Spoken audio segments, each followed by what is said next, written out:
How's it going, everybody? My name is Salvatore from Quality Boats here in Clearwater, and today we're going to be going over a brand new 2026 Pursuit DC 266. We're going to go over a little bit of the specs and then we'll jump right into the boat. It has an LOA of 27'4", a beam of 8'9", and a weight is tested of 2,149 pounds. It is powered by twin Yamaha 200s, giving it a top speed of 51 miles an hour, an optimum cruise speed of 27.7 miles an hour, and a miles per gallon of 2.42. Giving it a range of about 307 miles. Enough of the specs, let's jump into it. All right, these are the Yamaha 200s that power this boat. We have them painted from Pursuit in the pearlescent white. Down below, you will have your underwater lighting. And then just off to the both sides of the boat, you have your trim tabs. These are going to be the large swim platform wings that you get when you get a 266 DC. Gives you great access to the motors if you do need to work on them, but for regular maintenance, just flushing them, it makes it a breeze because you have access right to that flush port. And then this is going to be your ABYC compliant ladder. It is accessible from the water and it's easy to stow. When you're all done using it, flip in those legs, slide it in, and it's away safely. Now let's get into the boat. All right, guys, moving into the cockpit of this boat. As you can see, I have my swim platform access right here. I can close this up and latch it. If you've got young kids on the boat or dogs, keep them all in. Just off the left-hand side here, I do have my freshwater shower. And then I have a raw water attachment. In the back of the boat on the transom wall, I do have an insulated cooler box here. Off to the right, I have a freshwater fill. And then I have my painted blue livewell inside with a clear acrylic lid. And I do like this little feature here. It's the little things on the Pursuits that matter. You have a little hook there to attach your net. That way you don't have to dig in the bottom. Everybody who's fished knows that you lose that net in the live well. Coming over here, I do have my flip down seat and then a nice little accent piece. They had some extra space, so they gave you some cup holders there. And then you have another flip down seat. I can sit about 3 people here comfortably. And then off to my left-hand side, I do have another seat. This one is fixed. And just below it, I have an insulated box for all my drinks. Off to the starboard side of the boat here, I do have my sink with a cutting board.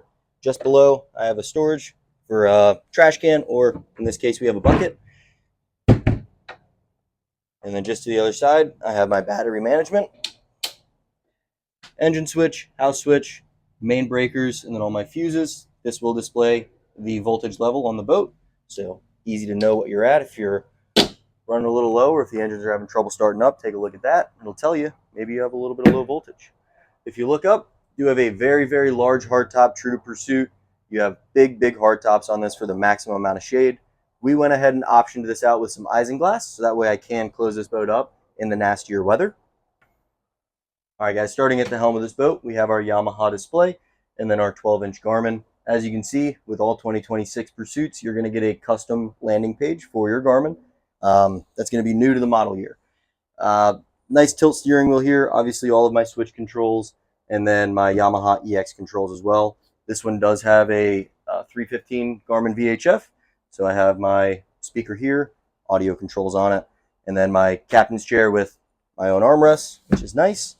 And then it is bolstered. And this is multi-positional, so I can slide it forward, slide it backwards, raise it up, or drop it as needed. Just below my feet here, I do have some hull storage with rod gunnels in there. Really, really large space. Gives you a lot of storage. And then some tackle rollouts and just some miscellaneous storage boxes here.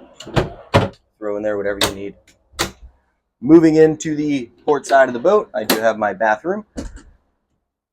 I have a marine flushable head, sink, and then a nice little mirror in there to check my makeup. Before we move into the bow, I just want to show off the bow walk-through door. And when you open this, it does reveal some storage. Now, this storage is dedicated for your bow filler, bow table, and honestly, anything else you can stuff in there. Moving up to the bow, I do have these nice loungers. We'll sit down to show their depth. And I have armrests on both sides. The gunwale is very nice and high on here. I do have a grab rail. It's nice to feel like you're inside the boat, which I do feel like here. Nice gray bolsters all around, so that way I have some padding and then some dedicated storage underneath those bolsters. The bow fillers will go in right here, and then obviously if you wanted to do the table, you can set it up here. And then underneath both of these seats, we do have some storage, which we will show off now. True to Pursuit, every storage box is going to be finished And if you can pan around here and look at the back side of the seat, this is a good look at the quick dry foam system here. So this foam is designed to weep out all of the water. These holes down here just allow that water to pour out and then go through the bilge system in this boat. And if you take a look at these hinges, I don't have to touch it. I lift it up. There's no gas struts in there, strictly mechanical. Very, very good for the longevity of the boat. All right, y'all. Now with this 266, you can option it with a windlass. We went ahead and did it. As you can see, this is a Lumar windlass, safety lanyard here, cleat tied in. What's nice about Pursuit, and it's something they do different than a lot of companies out there, is this windlass is secured to the structural system of this boat because they do a structural grid. This ties in directly to the entire structure of the boat, so whenever you are on anchor, it's pulling the hull of the boat, not just a piece of fiberglass. You can see your Sirius XM receiver up here for your weather and everything that you may want to hook up. They have a lot of cool subscription options. And then when I don't want to use it, close it up, latch it down. Right up here, you can see the ports as well for our bow shade. If you were to option it, it's simple. You just put 2 rods in, you hook the shade up to it, and then you connect it back to the hardtop, giving you shade all throughout the bow of the boat. Thank you guys so much for joining me today on this walkthrough. This boat is located at Quality Boats here in Clearwater, so if you have some time, stop by and take a look at it in person. Once again, my name was Salvatore. My information will be linked below. If you have any questions, feel free to call.